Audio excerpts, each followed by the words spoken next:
Ladies and gentlemen, welcome back to a brand new episode of At the Buzzer Sports, where we talk all things basketball all the time. I'm your host, John Drummond, and today we have another mock draft. You know, we're going to be doing these very consistently.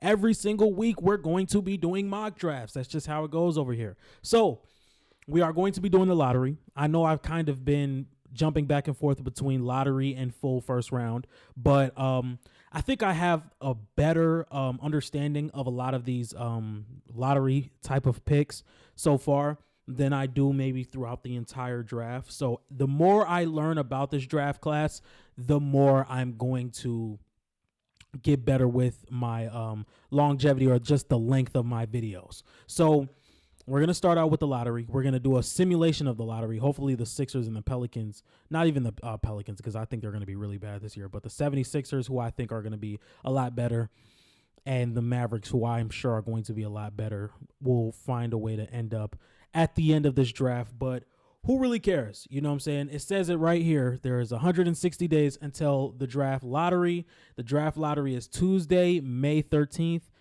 8 p.m. Eastern. I don't think the draft lottery was at 8 p.m. Eastern last year. Who cares? Who cares? I'm pretty sure it was at 8 when it might be. Anyway, who cares? Who cares? Anyway, let's simulate the lottery. Let's simulate the lottery. Let's see what happens. The Spurs get okay. And the 76ers get number 1. So my entire mock draft is ruined because this doesn't even matter. Okay, we're going to simulate the lottery again. Because I can't have the 76ers go number 1. I just can't. They go number 2. Let's do it again. I wish we could just switch it around to do it how we want to do it, but the Sixers, is this how it's going to go today? Ladies and gentlemen? There we go. Sixers fall to 5. That works. Using mock draft. Perfect. All right, ladies and gentlemen. So I think in the last mock draft, the Blazers had the first pick in the draft, which is kind of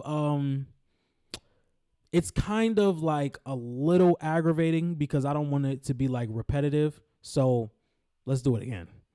You know what? This is just good enough. The Hornets get the first pick in the draft, which is crazy. This is crazy. So the lottery order is the Charlotte Hornets, Washington Wizards, Philadelphia 76ers, Toronto Raptors, New Orleans Pelicans, Utah Jazz, San Antonio Spurs, Portland Trail Blazers, Detroit Pistons, Chicago Bulls, Sacramento Kings, Utah Jazz, Dallas Mavericks, and the San Antonio Spurs. Oh my God, I just simulated again. It's going to be a long video tonight, ladies and gentlemen. Okay, well, the worst team actually got the first pick, so maybe this was a blessing in disguise, and this is the one we should have actually used in the beginning. Anyway, so we have all teams. We're going to be doing that, and we're going to do ESPN, and we're going to do lottery. Okay, let's start the draft. We're finally here. At number 1, the Washington Wizards are going to be taking none other than Cooper Flagg. Now, I know there have been some discussion about Dylan Harper potentially going number 1. I still think Cooper Flagg is the favorite to be the number 1 pick in the draft. You have a 6'9" defensive monster who plays so hard night in and night out. His intensity when he's on the floor is fantastic. And then the offensive game is good enough to where he's not like damaged goods offensively. He's really good offensively, whether it's playing the pick and pop game, attacking closeouts out of the pick and pop, whether it's cutting to the basket, being a lob threat. And this is the best defensive prospect we've seen throughout this entire draft. So Cooper Flagg is the odds-on favorite here. He's the odds-on favorite. Now, somebody that I'm really, really, really intrigued on, this is what makes it tricky, because the New Orleans Pelicans is a team that is gunning to make the playoffs. Right now they're injured, so we can't really talk about this team in a great light because a lot of their guys are hurt. You know, they're kind of having that season where you just don't get any luck, and these guys are just all hurt. Zion's been hurt. Herb has been hurt. CJ McCollum has been hurt. DeJounte is just coming back. So do they go with someone who is best fitting for their team in Ace Bailey, Or do they go with Dylan Harper, who is just the best player on the board now that Cooper Flag is gone? So this is what makes it interesting for me, because the New Orleans Pelicans do not know if they're going to be getting Brandon Ingram back. We don't know if Brandon Ingram is going to resign. And I'm going out on a limb and saying the New Orleans Pelicans aren't going to pay him that money. So maybe the New Orleans Pelicans want to get more of an off-ball player, somebody who has that defensive upside. By the way, Ace Bailey is not a point guard, for those who see that. But I'm going to go Ace Bailey number 2. I think the Pelicans are a team that where if they do stay injured and they just can't find themselves out of this slump that they're in, and they can't make it to the playoffs, and they do jump up to number 2, I think Ace Bailey right now is a better fit than Dylan Harper. And right now, it's all about winning games for the New Orleans Pelicans. That's all it's about. And Ace Bailey has shown the potential to be a phenomenal off-ball player with his motion shooting, his catch-and-shoot shooting, his off-the-dribble shooting, and his athleticism in transition. He's going to be a great player for this New Orleans Pelicans team. And once he gets that half-court game going, he's going to be a monster. So I'm going to take Ace Bailey at number 2 for the New Orleans Pelicans. I think that's the perfect fit. Now, for the San Antonio Spurs, I know they just drafted Stephon Castle. But you have Dylan Harper, who's 6'6". You have Stephon Castle, who's 6'5". Who says there's not a world where they can't play together? Dylan Harper's going to go number 3. And what makes this so intriguing is Dylan Harper is a phenomenal half-court talent. He gets to the free throw line religiously. He finishes around the rim very well. I think it's about 75% plus around the rim. He's so crafty once he gets in between that 0 to 5 foot range to where he can finish over 2 defenders. He can find that angle on the glass that not a lot of guards have at this age. He's extremely tall. He's extremely athletic. He's extremely strong. I think he's going to really develop a solid mid-range game. The jump shot has been inconsistent. I think the playmaking has been very average for a prospect. And I think defensively, he just hasn't been putting in the effort that you would like to see. Off the games that I've been watching, he's been very late on rotations. Once he gets beat, he doesn't show the effort to get back into the play. I think a lot of that's going to change once Wemby and Stephon Castle are next to him and behind him, to where he's going to want to play defense a lot more. And he has the physical tools to be a neutral defender. I'm not going to sit here and say he's going to be a positive at the NBA level, but I think he has the tools to be a neutral defender. And when you're playing next to Stephon Castle and Victor Wembanyama, you're going to want to play more defensively because you have such a high end of talent on defense next to you. So if the Spurs do luck up and get the 3rd pick in the draft and they have Ace Bailey or Jaeger Demon or Dylan Harper at their disposal, this is going to be a very scary pick. So Dylan Harper is going to be going number 3 to the Charlotte Hornets. So next up, I've been pretty torn for the Hornets. The Hornets could use a lot of things. They could use some on-ball defense. VJ Edgecombe provides that. They could use some very consistent shooting. Con Knipple provides that. Mark Williams has been pretty injury-prone to start out his season. The Hornets could use a very athletic big man in Kaman Malak. My favorite prospect in this draft, by the way, in Kaman Malak.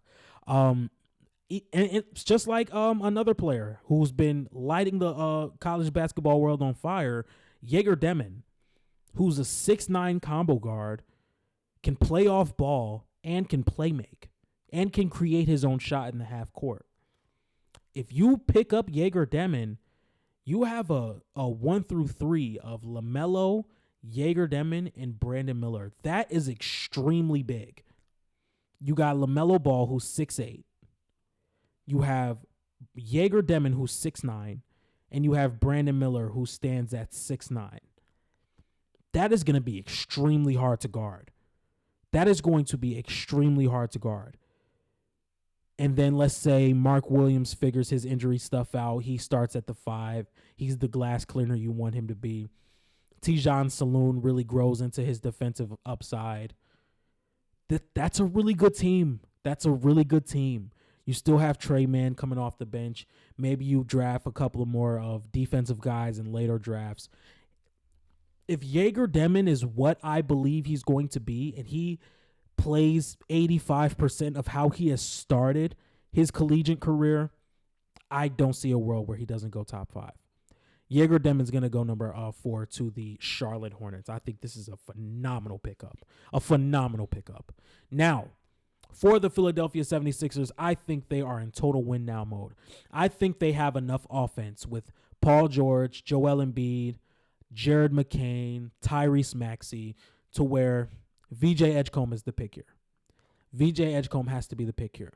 The athleticism that VJ Edgecombe has been able to show throughout his first 8 to 10 games at the college level has been fantastic. The defense, with everything that Baylor is asking him to do, whether it's guarding on the perimeter, being a defensive anchor in some sorts, he's been very good at being a rim protector. He has shown some extremely high upside at attacking the glass with his height. It says he's 6'5". I would say he's in between 6'3" and 6'4". His wingspan is not the longest, but he makes up with that with his motor. He makes up for that with his motor. And the offensive game is going to be a struggle. He's a raw prospect offensively. I like how he works in the pick and roll. I like how he gets downhill, but it is very inconsistent. There's some times where we can see him drive to the basket, and sometimes he just doesn't know how to control his speed. Sometimes he just gets tunnel vision, and he goes to the rim, he falls off balance, and it's a turnover, or it's an ugly shot, or it's a desperate attempt to get to the free throw line, and those things can be worked out. You're going to be playing with so much spacing, and whether it's you're going to be playing with one of these 4 players every time you're on the floor. You're either going to be playing with Jared McCain, Tyrese Maxey, Paul George, or Joel Embiid.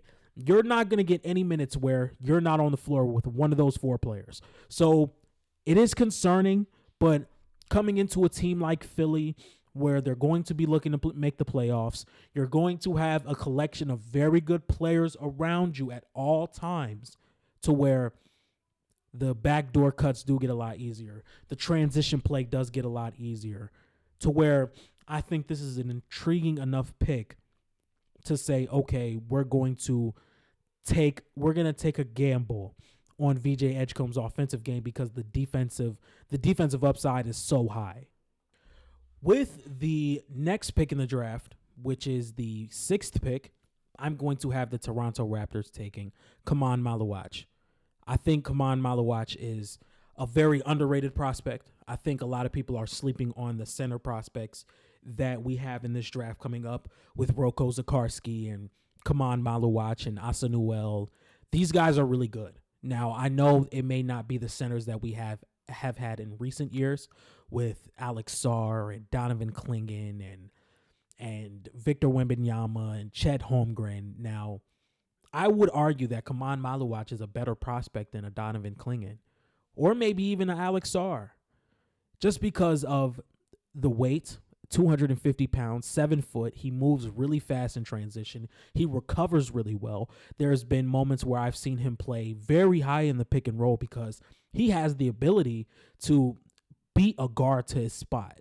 He has the ability to move laterally with these point guards downhill to where he can put a very good contest up. Now, there are moments where he is very, very, very aggressive on the defensive end, and it kind of messes up his spot defensively. That gives up some easy baskets, but I think that can be taught.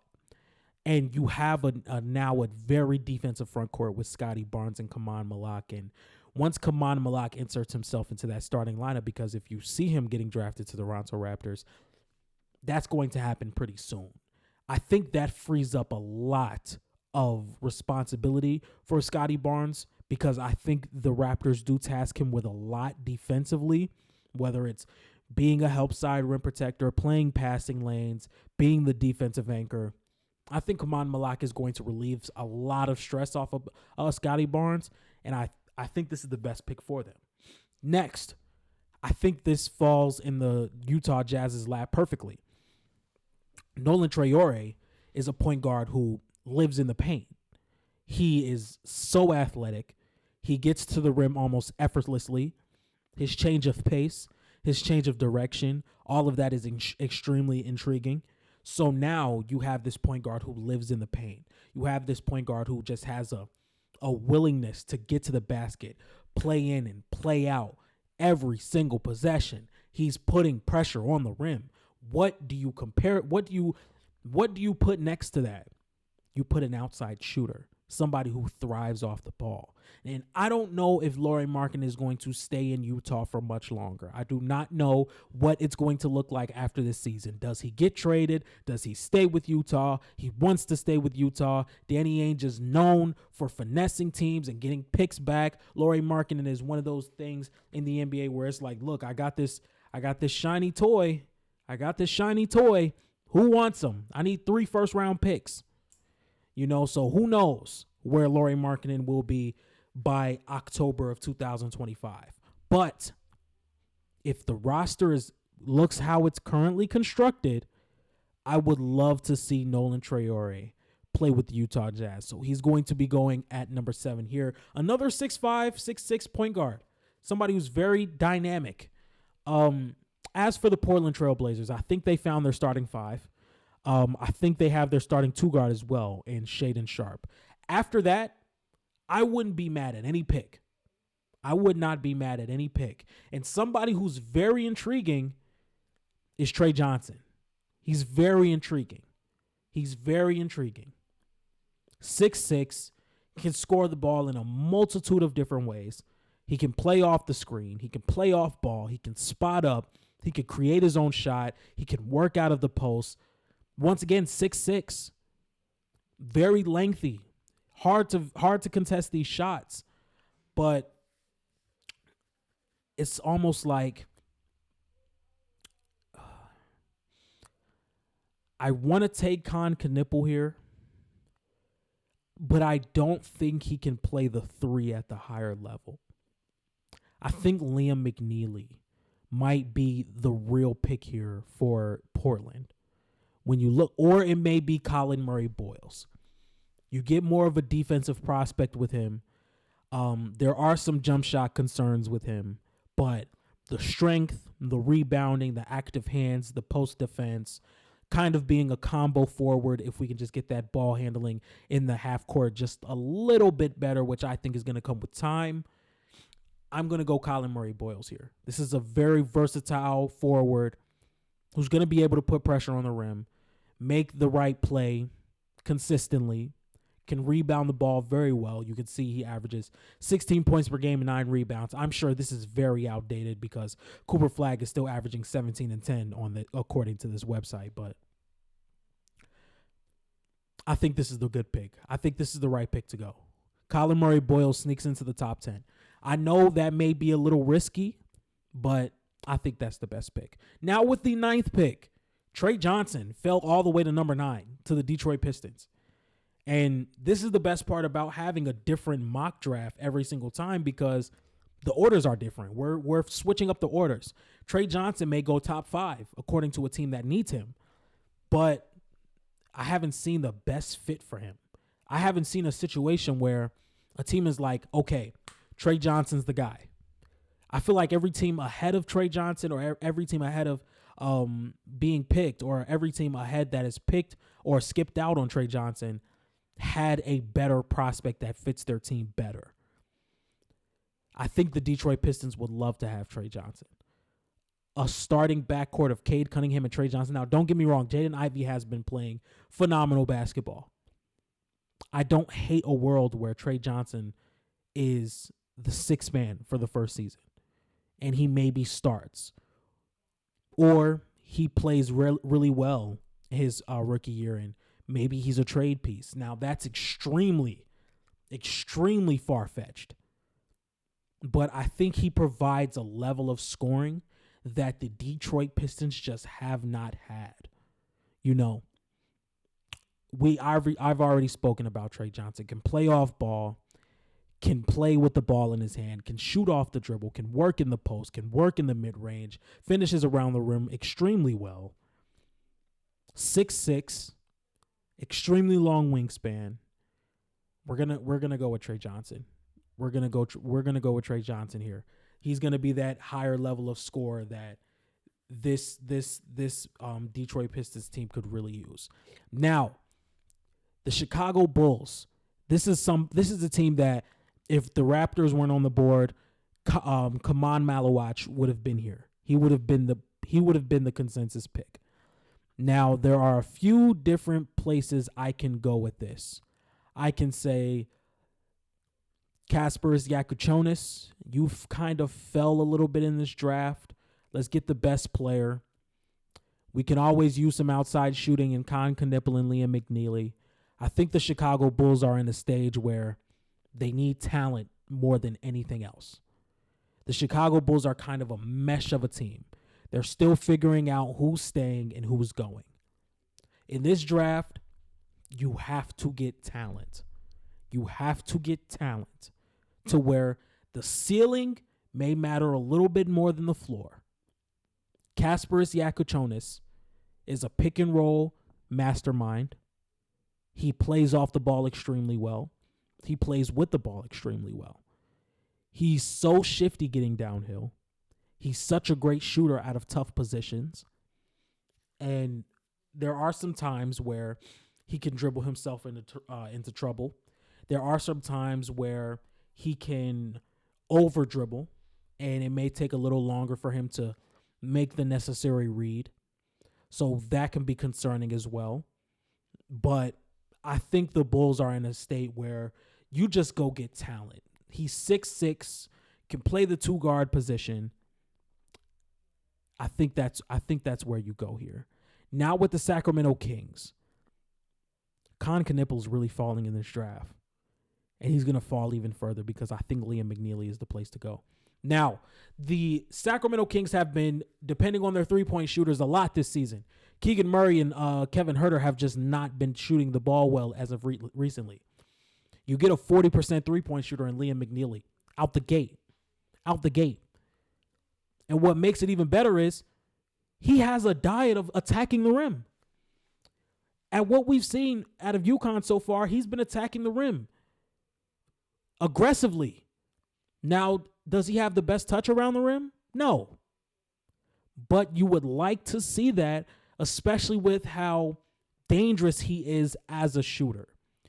So you add that value that he brings beyond the arc, and now teams are recklessly closing out to him. He's going to be able to dribble right past that. He's going to be able to create numbers in the half court. I would love to see him learn how to read defenses a little better and make that right read off of attacking a closeout, but that's going to come with time. Liam McNeely falling all the way to number 11. That's the guy. Now, the Utah Jazz have the 12th pick, which belongs to the Minnesota Timberwolves. They're probably not going to be in the lottery for much longer. Let's be completely honest. It's a really early mock draft. It's currently December, so we got a lot of time. We got 5 months of mock drafts until the official lottery comes out. So, Con Knipple, this is where he goes. You drafted a very, very aggressive rim pressurer in Nolan Traore. You pair that up with a lights-out three-point shooter who's going to be able to shoot the ball at volume when he comes to the NBA. I think this is a great pick for the Utah Jazz. Con Knipple, you are a Utah Jazz. Now, for the Dallas Mavericks, I think what they need to worry about right now, they have the big man rotation locked down. You also have some decent defenders on the wing. Why not double down on getting more defensive wings? Why not double down on that? Will Riley, I see you. Don't get me wrong. I see you. I think Drake Powell is the move here. Very athletic, 6'6", can play the 2-guard position, can play next to Luka, can play next to Kyrie. I think the offensive game is going to catch up, but his perimeter defense, the upside of that, the athleticism he does provide, we have to go after that. We have to go after that. Next, at 14, this is the last pick of the draft. Somebody's going to fall outside the draft. I mean, somebody's going to fall outside of the lottery, whether it's Will Riley, Roko Zakarski, Derek Queen. It may be Ben Seraph. It may be Hugo Gonzalez. But right now, I currently think the best option for the San Antonio Spurs, who have a lot, don't get me wrong. If the draft were to go out like this for the San Antonio Spurs, they would be leaving this draft with a lot. I think the San Antonio Spurs are going to take a chance. They're going to take a chance out of Noah Essengay, the combo forward out of France. They're going to take a chance here. And when I look at Noah Essengay's game, the upside is there. He's extremely young. He's 18 years old. But the willingness to handle the ball, being 6'8", being 200 pounds, extremely athletic, has the defensive upside, has a decent jump shot, the willingness to play make. This guy has switchblade potential written all over him. He has switchblade potential written all over him. And I think this is the type of pick that the San Antonio Spurs would make. They're not necessarily the team that is worried about what position we have in the draft. We're going to go get our guy. And I think Noah Essengay has San Antonio Spurs written all over him. So, ladies and gentlemen, this is my fifth mock draft of the lottery. Cooper Flagg going number 1. Ace Bailey going number 2. Dylan Harper going number 3. Jaeger Demon going number 4. VJ Edgecombe going number 5. Kaman Maluach going number 6. Nolan Traore going number 7. Colin Murray Boyles going number 8. Trey Johnson going number 9. Kasparis Yakuchonis going number 10. Liam McNeely going number 11. Con Knipple going number 12. Drake Powell going number 13. And Noah Essengay going number 14. Now, before I get out of here, there are a lot of people who did not make it into the lottery. And that's okay. We have plenty of these. We have plenty of more to go. We got plenty more mock drafts to do. But I think every single guy that I drafted provides something that is needed for every team that they're on. Every team that they're on. The Washington Wizards have the worst record in the league. They're going to get the best player in the draft. It's like Trey Johnson, the Detroit Pistons need outside scoring. What do they get? One of the best pure scorers in the draft. The 76ers need athletic defenders. What do they get? You know, the Utah Jazz need a real point guard. What do they get? The Kings spot-up shooters have been very inconsistent. What did they get? You know? So, guys like Roko Zakarski, Asa Newell, Donnie Freeman, Will Riley, Ben Seraph, Hugo Gonzalez. Thinking about it now, I could have really did a whole first-round mock draft because I do know a lot more than I kind of led on about this draft class. But that's okay because we got a pretty good mock draft. I really feel confident about this mock draft. I think a lot of players are going to situations where they could really thrive. I really like this mock draft. So, ladies and gentlemen, if you guys like this type of content, please be sure to like, comment, and subscribe. And if you guys want weekly mock drafts, you guys know where to be. I'm going to be dropping mock drafts every single week until the day of the draft. And if we hit a certain amount of subscribers where I could go live during the NBA draft and actually have people sit in and watch with me and, you know, interact, maybe I'll do that because we are so close to 1,000 subs. We are so close. We are so close. We are at currently 936.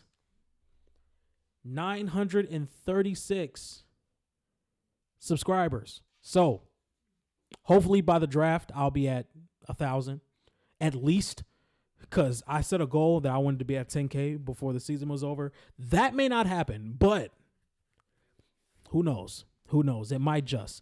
Anyway, if you guys like this type of content, make sure you like, comment, and subscribe, and I'm out. Peace.